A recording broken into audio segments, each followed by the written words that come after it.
सुभद्रा योजनार गोटे बड़ खबर आसी जाइए आ सुभद्रा नियम रे हला बड़ परिवर्तन बड़ अपडेट देले सरकार माने आपण मानकु 2 दिन भितर आपण मानकु मिलवाकू जाउछि जहाँकि 5000 टंका मिलिबो 6 तारिख आ 8 तारिख दिन भी आपण मानकु सुभद्रा योजना 5000 टंका मिलिबो। 2 दिन आपण मानकु मिलिबो केउ मानकु मिलिबो प्रथमे आ जो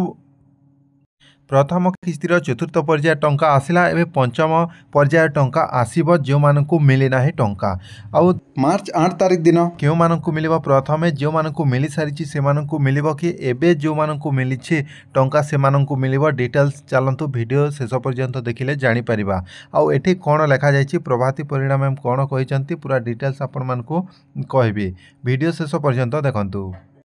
एठी लेखा जाइछि जे सुभद्रा नियम रे हला बड़ परिवर्तन आ बड़ अपडेट देले सरकार माने एबे जो 6 तारिख दिन आसीबो आसंता काली आपण मानकु 5000 टंका मिलिबो से 5000 टंका मिलिबा परे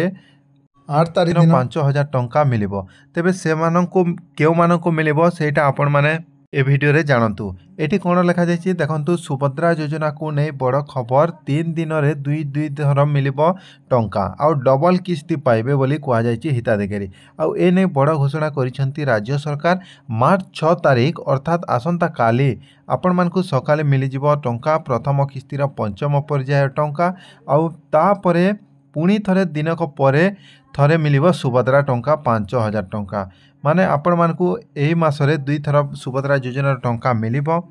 जेमिति कि प्रथम पर्याय जहाँ कि प्रथम किस्ती रे जेमिति 5टी पर्याय जाय मिलिछि से भली आपण मानकु 2 नंबर किस्ती रे सेमिति पर्याय करी टंका दिया जिवो कि सेटा आपण माने डाउट रे अछंती आउ जो मानकु प्रथम मिलिथिला से मानकु मिलिबो ना एबे भी जो मानकु मिलिछि चतुर्थ पर्याय पंचम पर्याय रे से मानकु भी से द्वितीय किस्ती रे मिलिबो कि नाही आउ सेठी योग्य हे परिबे कि नाही चलंतु जानिबा। मात्र 3 दिन भितर 2 थर टंका हिताधिकारी पाइबे अर्थात 10,000 टंका बैंक अकाउंट को आसीबो बोली कुआ जायछि एठी लेखा जायछि आ एठी कुआ जायछि जे महिलांको सुविधा पाई पंचम पर्याय टंका जहाँ कि पंचम पर्याय सुभद्रा योजना सहायता मिलवा को जाउछि चलित मार्च जहाँ कि चलित मार्च मास 6 तारिख रे एटा प्रथम किस्ती एवं मार्च 8 तारिख दिन अंतर्जातीय महिला दिवस रे जहाँ कि प्रथम कहा जाइथिला जे महिला अंतर्जातीय महिला दिवस रे द्वितीय किस्ती टंका प्रदान करा जिवो।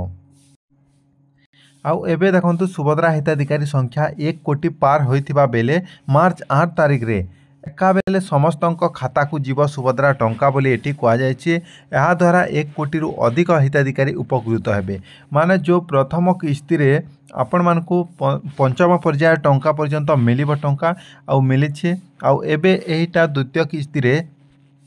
सेमिति पर्याय मिलिबो नाही बोली एटी लेखा जाइछि माने एका संगरे एका बेले समस्तंको खाता को जीव सुभद्रा योजना टंका 1 कोटी रु अधिक हिताधिकारी उपकृत हेबे बोली कहा जाइछि माने द्वितीय पर्याय मार्च 8 तारिख दिन जो माने एबे भी जहाँ कि 6 तारिख दिन पाइथिबे 5000 टंका से माने 8 तारिख दिन भी 5000 टंका पाइबे बोली एटी कहा जाइछि। आउ देखंतु एहा कुने उपमुख्यमंत्री प्रभाती परिड़ा कोन कहिजंती बुधवार कहिजंती आमर सौभाग्य आमे कोटिए कहिथिलु एबे गाँर सुभद्रा माने आमको प्रस्तुत करदेले आमे पूर्वरु जहाँ कि 98 लाख देथिलु तेणु आसंता 6 तारिख रु सेटा आसंता 6 तारिख रे जहाँ बाकी अछि से टंका देबो आउ एबे सुभद्रा मैजिक नंबर कोटिए रु ऊर्धर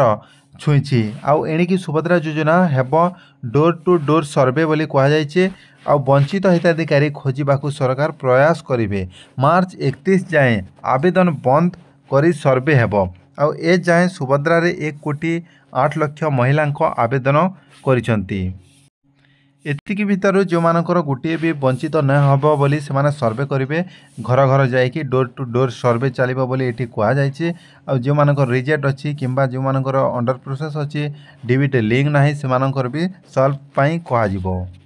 आउ गोटे अपडेट देखंतु एठी कहा जाइछि जे मार्च 31 जाए आवेदन बंद करी सर्वे हेबो माने मार्च 31 जाए आवेदन जहाँ कि एप्लाई करि परिबे नाही आउ एबे जो माने चालुछि ताहले शीघ्र कहिनियंतु जो मानक बयस 21 वर्ष रु ऊर्ध होछि आउ ए जाए सुभद्रा रे 1 कोटी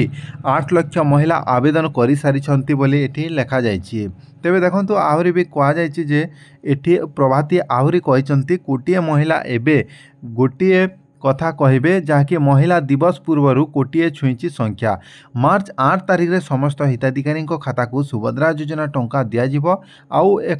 ଆଉ ଏହା ଏକାବେଲେ ସମସ୍ତଙ୍କ ଖାତାକୁ ଯିବ ବୋଲି କୁହାଯାଇଛି। ଏଠି ଦେଖିପାରୁଥିବେ ଯେ ଏକାବେଲେ ଯାହାକି ସମସ୍ତଙ୍କ ଖାତାକୁ ଯିବ। ଆଉ ତେବେ ନୂଆ ଆବେଦନକାରୀଙ୍କ ପାଇଁ ମାର୍ଚ୍ଚ 31 ହେଉଛି ଶେଷ ତାରିଖ। ଆଉ ଏହି ତାରିଖ ମଧ୍ୟରେ ଆବେଦନ କରିଥିଲେ 3ଟି କିସ୍ତି ଟଙ୍କା ସେମାନଙ୍କୁ 3ଟି କିସ୍ତିରେ ଟଙ୍କା ଏକାବେଲେ ପାଇପାରିବେ ବୋଲି କୁହାଯାଇଛି। ଏଥର ପାଇଁ ସୁଭଦ୍ରା ଆବେଦନର ଶେଷ ତାରିଖ ଯେଉଁମାନେ ମାର୍ଚ୍ଚ 31 ଭିତରେ ଆବେଦନ କରିଥିବେ ରାକ୍ଷୀ ପୂର୍ଣ୍ଣିମାରେ ଏକାକାଳୀନ 3ଟି କିସ୍ତିର ଟଙ୍କା ପାଇବେ। ଆଉ ଅର୍ଥାତ୍ 15,000 ଟଙ୍କା ଖାତାକୁ ଆସିବ ବୋଲି ଏଠି ଲେଖାଯାଇଛି। ମାନେ 15,000 ଟଙ୍କା ବି ମିଳିଯିବ ଯେଉଁମାନେ ଏବେ ଆବେଦନ କରିନାହାନ୍ତି ସେମାନେ ଆବେଦନ କଲେ, ଯେଉଁମାନେ ମାର୍ଚ୍ଚ 8 ତାରିଖ ପରେ କରିବେ।